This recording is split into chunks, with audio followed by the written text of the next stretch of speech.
नमस्ते, मैं Manoj Upadhyay YouTube channel पे स्वागत है।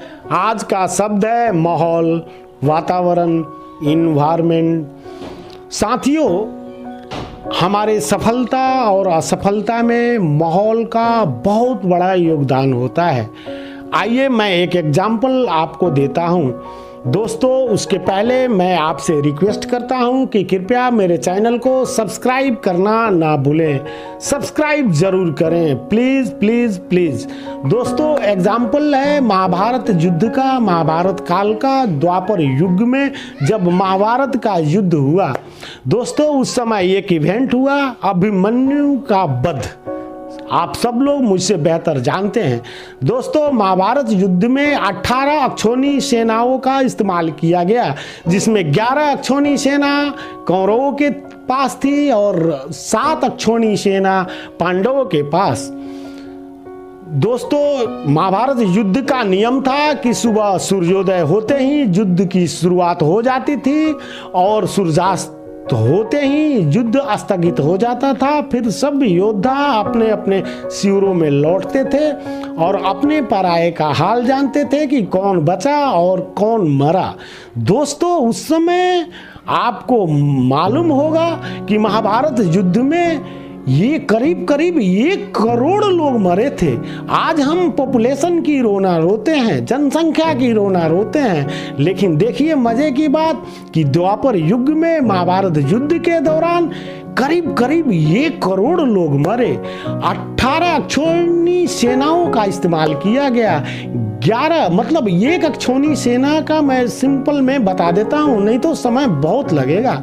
एक अक्षौणी सेना का मतलब 21,870 हाथियों की संख्या, 21,870 रथों की संख्या, 62,650 घोड़ों की संख्या, 1,09,350 पैदल सैनिक थे। मतलब एक अक्षौणी सेना का मतलब इतने संख्या बल। तो फिर 18 अक्षौणी सेना में 18 से मल्टीप्लाई कर दीजिए, सब भी निकल जाएंगे संख्या बल। तो दोस्तों, उस समय द्वापर युग में महाभारत युद्ध में 1 करोड़ करीब करीब लोगों की मृत्यु हुई थी। सोचिए कितना बड़ा युद्ध रहा होगा। तो दोस्तों, उस समय एक इवेंट हुआ जो अर्जुन के पुत्र अभिमन्यु के साथ, अभिमन्यु को चक्रव्यूह रच के कौरवों के द्वारा वध किया गया।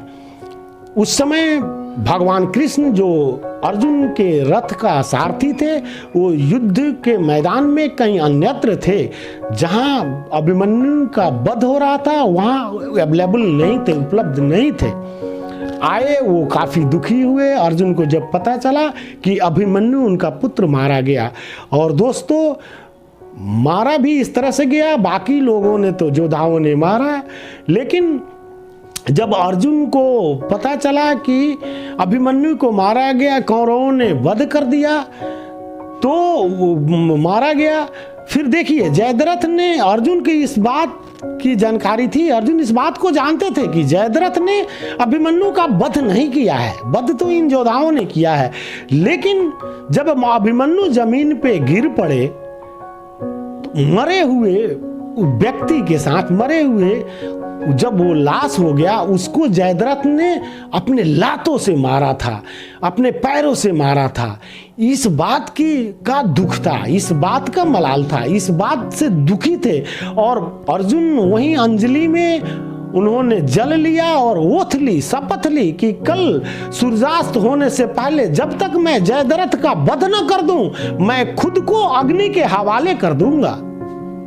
इस पर पांडव, युधिष्ठिर, धर्मराज युधिष्ठिर, सभी लोग सोच में पड़ गए कि क्या संकल्प ले लिया कि कल दिन में जयद्रथ को नहीं मारा तो खुद को अग्नि के हवाले कर देगा सूर्यास्त होने तक।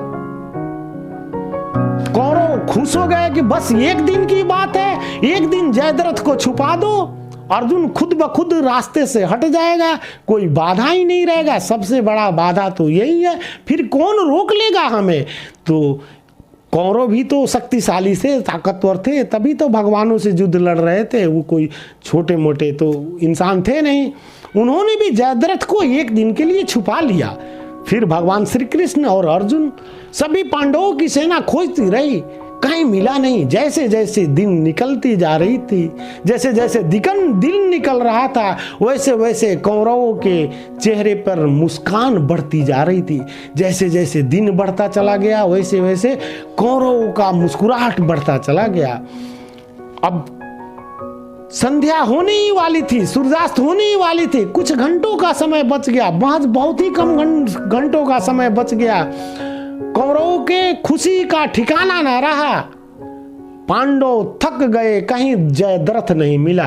फिर पांडव भगवान कृष्ण के चरणों में कि प्रभु आप ही कुछ करिए, अब हम खोज नहीं पा रहे जयद्रथ को।